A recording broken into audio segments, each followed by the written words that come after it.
Hello, and welcome back to Pixelworld. Today, I'm going to be showing you guys some new stuff I've been working on, mostly the pet system that I've been building. Before, you were only able to tame piglets, but I generalized that system, so now you can tame any pet, and you have to actually use pet food. So I have a bunch of pet food in my hotbar right now. So currently how that works is you have to equip whatever food it is based on the pet, go up to them and press E, and then they'll sort of eat. So I can actually show you what's going on. He sort of eats take little bites out of the carrot until you get the heart, those heart particles, and then he'll follow you around and help you in your adventures, which I can show you all the code behind it, and I'll explain the system. And I'll go into the system of how pets are actually rigged up with behaviors and how they attack. I just created the turtle prefab, I guess, the animal that we see right here. So he's pretty new and needs some polishing up for sure. But if I feed him some carrots as well, oh my goodness. And I got him tamed as well. So there's actually no limit to how many pets you can have at the moment, but I definitely want to put a limit on it because it could get a little overwhelming if you have like 30 pets. So they all have their different chances to tame with the food. The numbers for the actual food items I'm using on them aren't going down. That's actually just a bug. But now I have this whole posse going on. This is like some Pokemon looking posse that's following me around, and the last pet that I can actually tame is a slug. So let's go. Oh, first try. So we got this whole army, this pet army, and let's go fight some enemies maybe. So all the pet food that you see in my hotbar, the carrots, the seeds, and the blue mushrooms, you can find them just spawning in the world. And if you attack an enemy, your pet posse will help destroy them. They're all stuck on each other. Obviously, they could use some pathfinding code. I really have this set up modularly, so they use the same controller as the animation controller as the player, which is pretty basic and could be improved upon so that they actually have pathfinding. I did all the logic for the NPCs and for the animals in Bolt, so it was actually pretty simple to do. Let's take out this goose. Just unleash the horde of oh my god, this is such a shit show. And I can actually eat these food items. I just added a eating animation the other day, so there's actual feedback to when you eat something besides your health going up. Right now I'm just kiting these around and letting my pets like kind of do the work. I gotta kind of like trap them on each other because they do have hitboxes. Oh, he's trapped in the middle there. Oh, dancing. Kill him. Take him out. So currently the bolt like logic I have set up is a little bit weird because they have to get within a block of the enemy to actually attack. Just finish him off. And now they should attack this goose. Attack my minions. Oh my gosh, that pig is glitching now. Oh jeez. Oh, now the goose is attacking them. Gotta take out this goose. Alright. Wow, that was interesting to say the least. Let's take out this guy. Oh my god, I'm stuck in the middle. Oh no! Oh Jesus, what a glitchy mess. Alright, I respawn.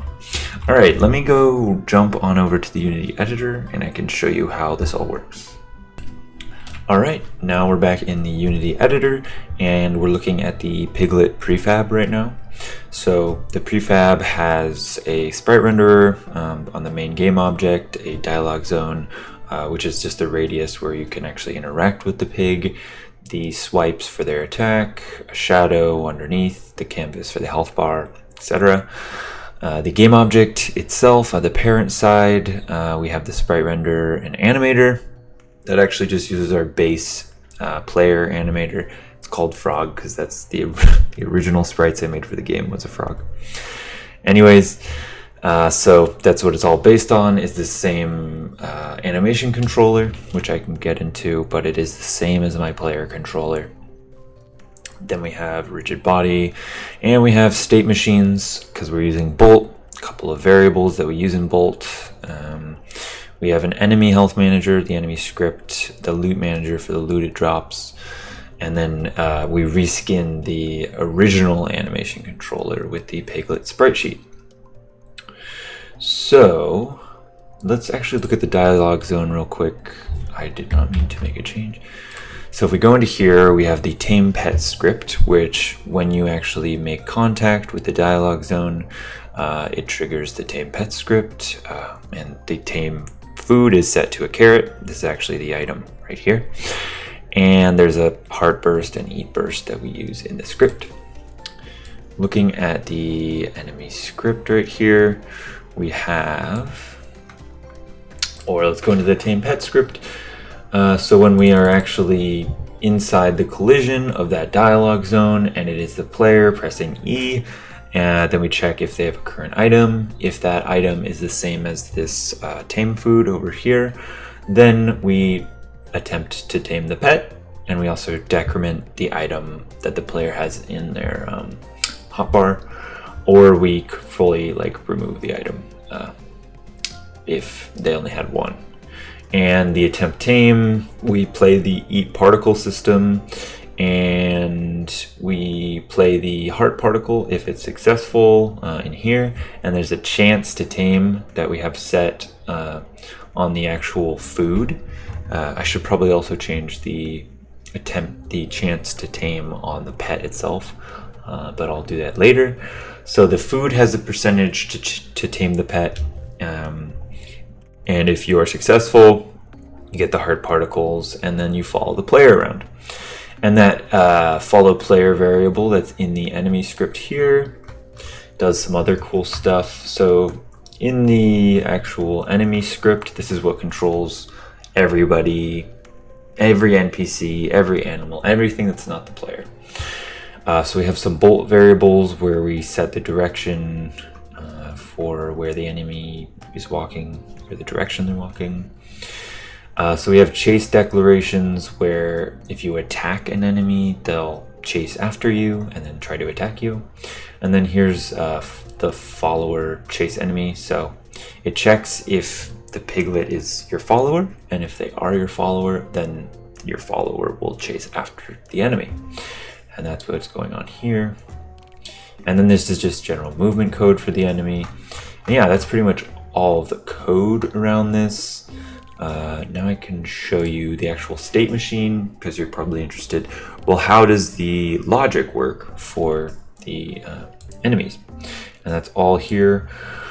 We'll zoom in here. So these are the, this is the state graph, and then these are individual flow graphs. I believe that is how it works. So we have the basic first state, which everything spawns with. It's actually a wander state. That's a bad name for it. I could definitely change that.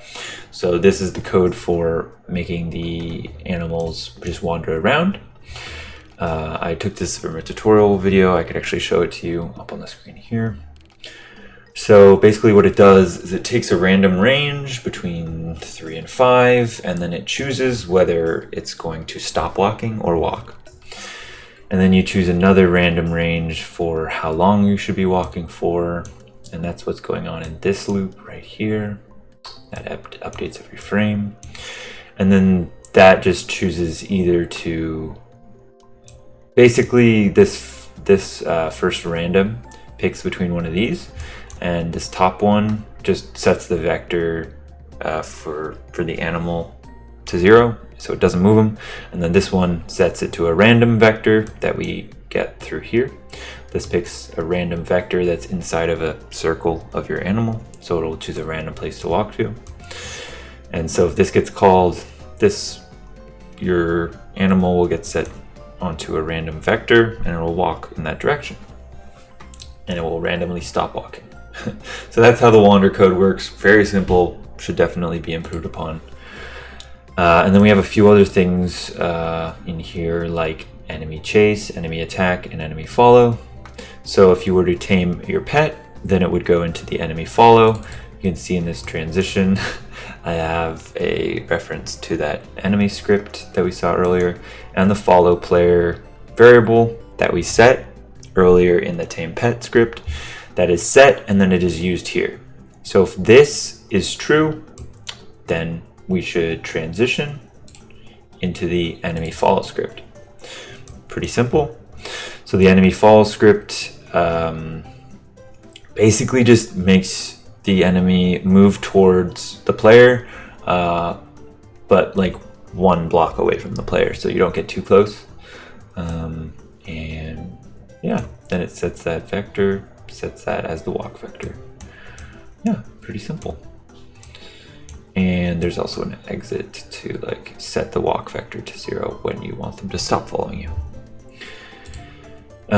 So there's also transition into the enemy chase. So an enemy chase state is when you want the NPC or an animal to start attacking you, or also attacking another enemy if you're following. So you can transition from following to attacking, or straight from wandering to attacking. If they are already following you, the chasing, and we actually set a chase object. So if we set this chasing variable when the player attacks an enemy. When the player attacks an enemy, the chasing variable is set so that now it's telling the pet that you should start chasing after that enemy. And then similar code also happens from transition from wander to here. If the player attacks an enemy, it'll chase the player. So in the enemy chase state, we have the chase object, which we get their position, and we basically just try and get close to that player. So whatever you want to chase after, we get that object and we chase after it. That's simple as that. This should transition out when we get to a certain distance. So this code just chases after whatever the target is, right?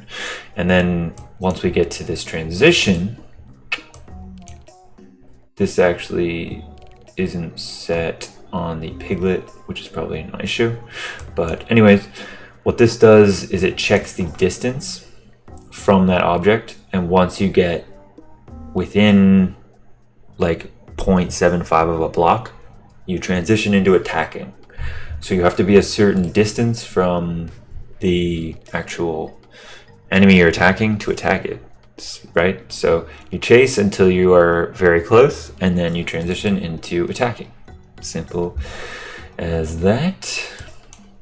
And this is attacking code. We're setting like the animation for attacking here, and we're also setting some other stuff. The actual animation also does stuff which we could go into, but it seems like a lot to go into. But yeah, this is basically just attacking in the direction. So we take the facing direction, we attack in the direction of the enemy, and yeah, and then we transition out of it. So on the exit, and we exit once we've attacked once. Or actually, no, we have a loop here. So it checks if we're still close enough, and if we're not close enough, it'll exit out. If we are close enough, it'll just try to attack again. And there's like timing for this that so we actually like set the attack time and a bunch of other stuff, you know. So yeah, that's most of the logic in Bolt around how enemies, NPCs, all that jazz works, and they actually hook into the movement code that we also use for the player, which is kind of snazzy and very modular. It could be more modular, I admit, but yeah, that's the whole state machine. This just opens a dialog menu. This is mainly for the NPC. But yeah, that's all the code for the enemy. Let's jump back into the game real quick, and we should get a bunch of pets and go fight a mini boss. How about that? Be right back. All right, everyone. I found a massive goose. Took me a while, but we're fighting this big goose boss now. Oh, there's my turtle. He finally caught up. Oh man. We're taking him down with my ragtag team of Goose 1, Goose 2, Slug Boy, and Turtle Man. Get him, boys! Take him down! Oh my gosh, what a shit show. We're slowly doing damage. You know, one thing I need to add is the ability to allow the boss or enemies to retaliate against my pets. Or else my pets just get them trapped in a corner. How much damage? Ooh, it's a good 24 damage. Get him, guys! Ooh. Let's take him out with his sword. Ah! Ah! Oh jeez, I'm taking damage. Taking big hits. Oh! Oh! Did we get him? Yeah, boys! Go team! Let's take out this random Leo boy.